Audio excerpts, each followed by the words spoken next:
আসসালামু আলাইকুম রহমতুল্লাহ। আমার নতুন ব্লগে আপনাদেরকে স্বাগত। আপনারা জানেন আমাদের সিলেটে বন্যার আশঙ্কা হওয়ার সম্ভাবনা অনেক বেশি। তো টানা 5-7 দিন বৃষ্টি হওয়ার পরে আজকে একটু রোদের দেখা মিলছে। তবে অনেকটাই আমার মনে হইতেছে যে বন্যা হওয়ার সম্ভাবনা অনেকটাই বেশি। আজকে একটু রোদ হইতেছে।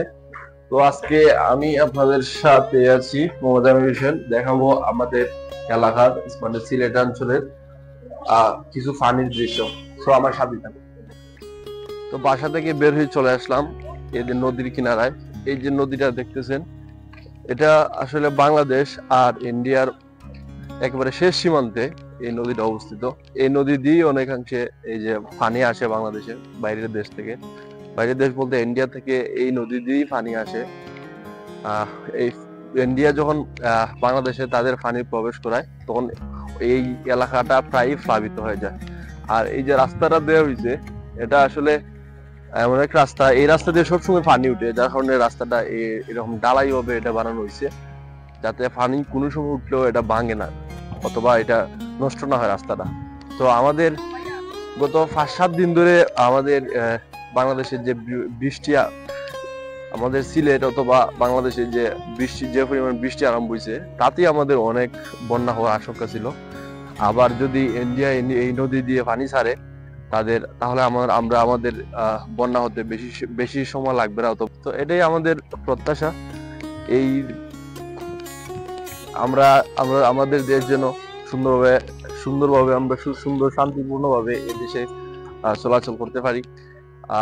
ইন্ডিয়া যাতে আমাদের শান্তিতে কোনো প্রকার হস্তক্ষেপ না করে অথবা এই তাদের দেশের পানি আমাদের এদিকে যেন ঠেলে না দেয় এবং আমরা যেন সুন্দরভাবে জীবনযাপন করতে পারি।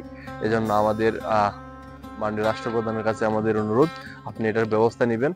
এবং আমি দেখাচ্ছি আপনাদেরকে পানির অবস্থা মিনিমাম আরো 5 থেকে 7 হাতের মতো, আরো 5 থেকে 7 হাতের নিচ দিয়ে পানি প্রবাহিত হইতেছে। এখনো অনেক আরো কিছুটা বাকি আছে। তো এইগুলা নিয়ে আমাদের বর্তমানে আতঙ্ক। গত 5-7 দিন ধরে যে বৃষ্টি হইতেছে, এই বৃষ্টিতে আমাদের দেশের অবস্থা অনেক জেলায় প্লাবিত, অনেক এলাকা প্লাবিত। এই এই উপজেলারও অনেক জায়গা প্লাবিত হয়েছে। মোটামুটি আরো 5-7 দিন যদি আমাদের এই বৃষ্টিটা হয়, তাহলে যে কোনো সময় আমরা প্লাবিত হওয়ার সম্ভাবনা অনেক বেশি। কারণ 5-7 রাস্তার মিনিমাম 5-6 হাতের নিচ দিয়ে পানি যেতেছে। যে কোনো সময় আমাদের যে কোনো কিছু হতে পারে, আমাদেরকে পূর্ব সতর্ক থাকতে হবে। তো পরিশেষে আপনাদের সাথে আমি এই নদীটা একটু শেয়ার করতে চাই।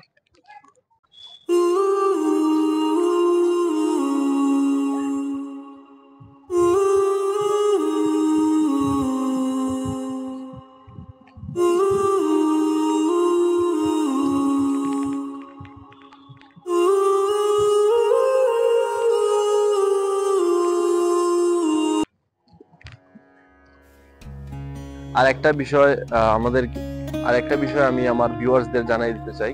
যেহেতু আমাদের বাংলাদেশে বন্যা হওয়ার আশঙ্কা আছে, 5-7 দিন ধরে বৃষ্টি, তাছাড়া ইন্ডিয়া যে কোনো সময় আমাদের দিকে পানি ঠেলে দেওয়ার মতো আমরা আতঙ্কে আছি। তো সেহেতু আমাদের উচিত আমাদের পুরো প্রস্তুতি নিয়ে রাখা, আমাদের যথেষ্ট শুকনা খাবার সহ আমাদের বন্যার সময় যাতে আমরা সুন্দরভাবে মোকাবেলা করতে পারি তা আগে প্রস্তুতি করে রাখা আমাদের উচিত। আবার আমাদের দেশের অসাধু ব্যবসায়ীদেরকে আমরা যেন তৈরি না করি, আর দেশের জন্য অসাধু ব্যবসায়ী তৈরি না হয় সেদিকে আমরা খেয়াল রাখি। এটা আমাদের জন্য সময়োপযোগী সিদ্ধান্ত হবে। এবং যারাই অসাধু ব্যবসায়ী আছে তাদেরকে মাথা তুলে যেন আমরা দাঁড়াতে না দেই। আমাদের বন্যা পরিস্থিতি মোকাবেলা করার জন্য আমরা যাতে মানসিকভাবে প্রস্তুত থাকতে পারি, এজন্য আমি আমার ভিউয়ার্স এবং সাবস্ক্রাইবারদের অনুরোধ জানাচ্ছি।